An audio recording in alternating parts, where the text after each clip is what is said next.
Hey guys, I'm sorry that I'm so tardy, but we're going to talk about the Mayfair Witches. I'm really liking it. It didn't start off with as big of a bang as Interview with the Vampire, but I'm really digging it. I don't mind the changes from the book so far. If you guys know that I started this series, yeah, my job fired me again after 10 years, and then this time if you've been around, then you know about the drama with my job and how they've been. I don't know what I'm gonna do. I really don't know what I'm gonna do. So subscribe, comment. It really helps me out. Like the video. I'm really sorry this is late, guys. I really don't know what I'm gonna do. I really don't. But I'm happy with Motor City Nerds. I don't know what I'm gonna do, you guys. Right now, I'm just being optimistic, but I already had a meltdown. I don't know what I'm gonna do. Thank you for the outpour of love and support last weekend when I had to put down my sweet boy Win. That was the first dog I ever had, and Hobart's really sad, and we're all very sad, but that's why it got pushed back. And then work was like, yeah, you have a tardy. You got here at 6:02, and I'm like, well, no, I got here before that, but I got to the floor at 6:02, and they were like, oh, you're terminated. And I'm like, great. And then the union was like, well, you should go on a stress leave. I didn't know you were going through all this. And I'm like, you mean the stress leave that I was on, and then you guys terminated me then, so why should I trust this one now? You know what I'm saying? So now I'm just even more stressed out because I don't know what I'm going to do. Either way, let's talk about the Mayfair Witches. What's up with New Orleans? Why is everybody trying to live forever down there? Okay, one thing I'm really loving, we talked about this. We've been talking about this. We were like, oh my God, we're going to get the Anne Riceverse. And I'm just like, oh man. And you guys know that I just started this book. I don't know if the uncle exists or if they made him for the show, but I like this evil foghorn leghorn. I like him. I'm here for it. Harry Hamlin, I'm here for it. Not in a good way, in a slimy way, in a, I don't like you, you're gross type of way. But I thought this first episode did a really, really good job of hitting the themes of the book of like, speaking of my job, constantly having to trick men into thinking things are their idea. And you get called uppity and a jerk for that. But the truth is, you're just trying to be helpful or do your job correctly, and they don't like it because you're a lady and they feel like you are emasculating them. But the truth is, you're not. And they need to get over it. But I thought they did a really good job of establishing those tones that she feels in the book. As I think in the book, she's already chief surgeon, right? I'm only on chapter 5. I've really been slacking on it, but I like it a lot. I'm really engrossed in it, and I do like the changes to the adoption agency. Like, I didn't even realize that wasn't really a thing the way they're having it in the show in the books until I thought back on it, and I was like, oh yeah, that's a whole different thing. I also liked the juxtaposition of them showing her biological mother and what happened to her and her giving birth to her as her adoptive mother, who we end up finding out, spoiler, is another member of the Mayfair family, but as her adoptive mother dies, we see the flashback of her biological mother giving birth to her, and I thought that was a really cool way to do things thematically. I liked that. And honestly, I'm not hating on House of the Dragon. You guys know I love it. You can check my reviews out. I thought this did a really good job of handling, like, this is how you do a birthing scene. And you're saying something with it without getting too gratuitous with it. Not that...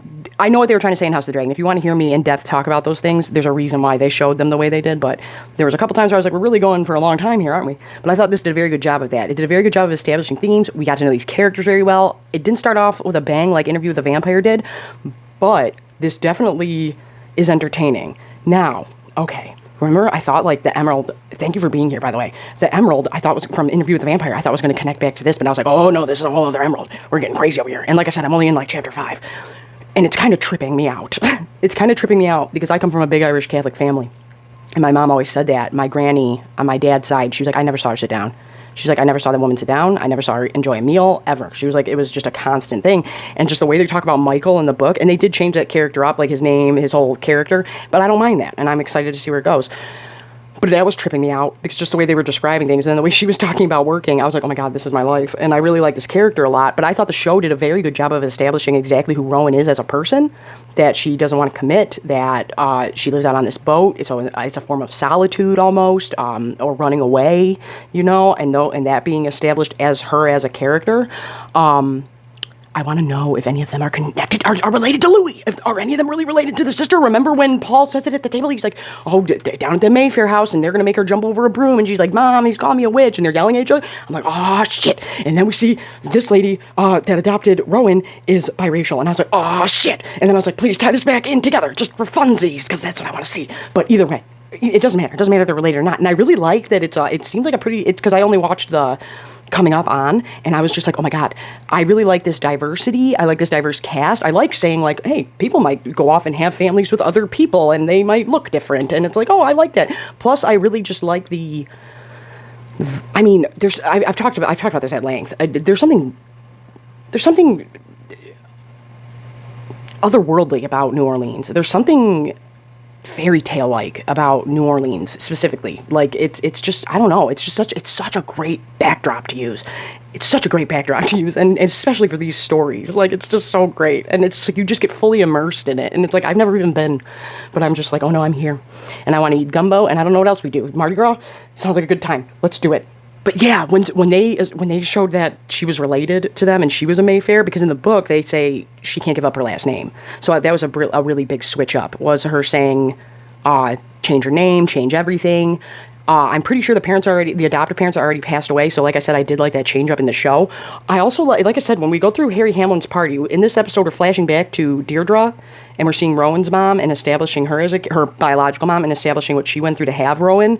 And I kind of like them fast forwarding. Like I said, I'm reading the book as this is airing, so it's kind of mixing in my mind. But I really like the priest in the book is like, I know they all think you're a freak. I know they all think you mess with the devil. I know they all think this. They all think that. I know something's up with you. That's might not be good, but I'm still gonna try my best to just be a friend to you even. And I like that character being there, and just that tying in with the church again, because Anne Rice is she's got hardcore Catholicism going on. I'm just saying. But I do like but I didn't mind them fast forwarding through all that and fast forwarding through the childhood and leaving a couple characters out. That didn't bother me at all. And like I said, the big changes that they made so far didn't bother me. But I really don't know if this uncle exists or not. But when we first see his party, and like, he's just open with this shit. Unless everybody down in New Orleans now, I remember one time my mom yelled at us. My mom yelled at us because me and my sister kept making jokes about like, we were going to somebody's wedding. And I was like, what are they? And sorry, my sister's real private on her stuff. She doesn't like things being said. I said her name on accident. But I remember my sister was like, I don't know, we're Catholic. We can drink, smoke, and gamble at our weddings. I don't know what these people are, but it's a dry wedding. And my mom was like, they're Baptist. And I was like, well, what kind of Baptist? And I was blatantly just joking with my mom, but she was getting so mad at me, and my sister were like, snake dancing Baptists? And like, we were getting all geeked about it, knowing there wasn't going to be any snake dancing Baptists. But I did like how going through this masquerade party, they're just open with their like snake handling and all this shit. Like, you can tell like something's up with these guys, even if you don't know. And I do like how it's almost like we see this whole community shun Louis and Lestat, that seeing this like bureaucratic ass jerk uncle like have his own community but kind of be accepted was kind of a cool difference to see in this world. You know what I mean? Where it's like, over in this story we're going, no, don't go there, bad. In this one it was like, yeah, come on into my fun party that I'm having. And then I said that, I was like, are we gonna go full Rosemary's Baby here? Is it gonna go and it did. It got really Rosemary's Baby on us, didn't it? Which is one of the most, I don't know why mom let me watch that so young, which is one of the most disturbing scenes ever. If you've seen Rosemary's Baby, you know what I'm saying. It's rough. So I was like, oh no, she's gonna get set up, sleep with this guy, think it's a different guy, and really this baby Rowan, we're gonna find out paternally her dad ain't normal. Now, let's get into this. I didn't know that Lasher was I don't know if he's a demon or if he's the devil or the man, whatever. I really like this. I like this actor isn't like, and coming from somebody who gets told this on a regular basis, you are not conventionally good looking, which being conventionally good looking is overrated. But I feel like this guy isn't conventionally good looking. And I like that. Where I was just like, no, he's obviously a very good looking man. But I was like, no, you're not like a typical Brad Pitt. You know, they didn't like, it doesn't, to me, doesn't look like they went through, he's got the suaveness. To me, it doesn't look like they went through the lineup and went like, hey, handsome guy, we're going to need you to come stand around by some ladies real quick. And that is a huge theme in this. That's what I told my mom. I was like, you're going to have to look out for men in this story because they're kind of like, that's kind of what it's about. And I'm guessing here, like I said, I'm only on chapter 5 of the book. I'm guessing here, but this is all a guess.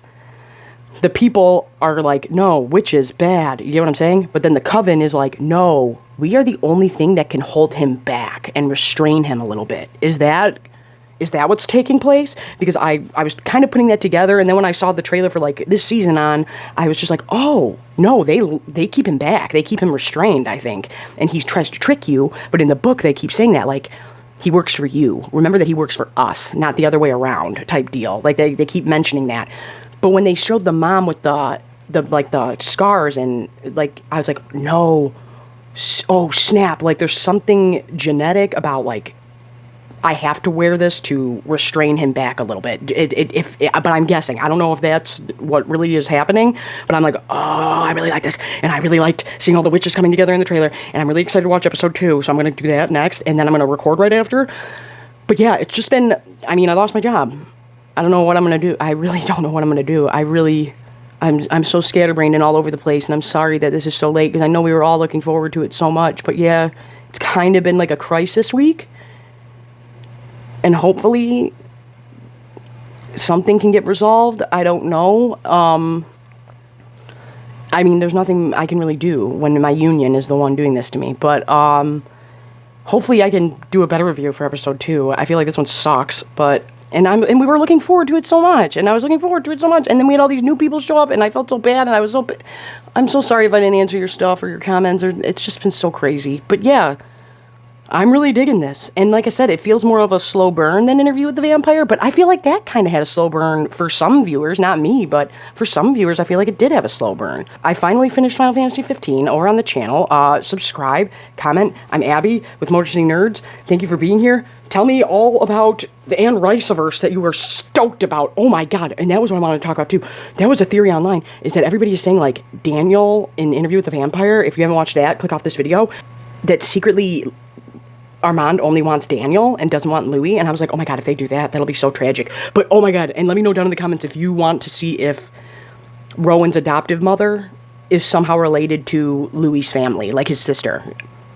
I think that would be, I wouldn't mind it, because it wouldn't really affect anything. I don't mind the fun, like, especially, like, Harry Potter's a good one to use as an example, because a lot of the funner theories that people have don't affect the overall story. It's not like A Song of Ice and Fire, where it's like, this could change an entire bloodline, you know what I mean? Where it's like, that would just be a fun little nod, you know what I'm saying? Like, that would just be fun. But yeah, I thought this first episode did a really good job of establishing themes, of establishing this is how we are supposed to feel, and who these characters are. And then, like I said, the other stuff we got in between, I enjoyed it. And Mom made a really good comment and I didn't even this is how desensitized we are to things. I didn't even realize, because Rowan's killing people. Rowan's killing people, like, with her mind, and it's crazy. And I was like, oh snap, all these people keep dying around you, they're gonna question you eventually, but you better hop on that boat. But that's what I mean. I didn't even realize that boss, that big doctor that she's asking for a job from, didn't even realize that he was going to the bathroom in front of her.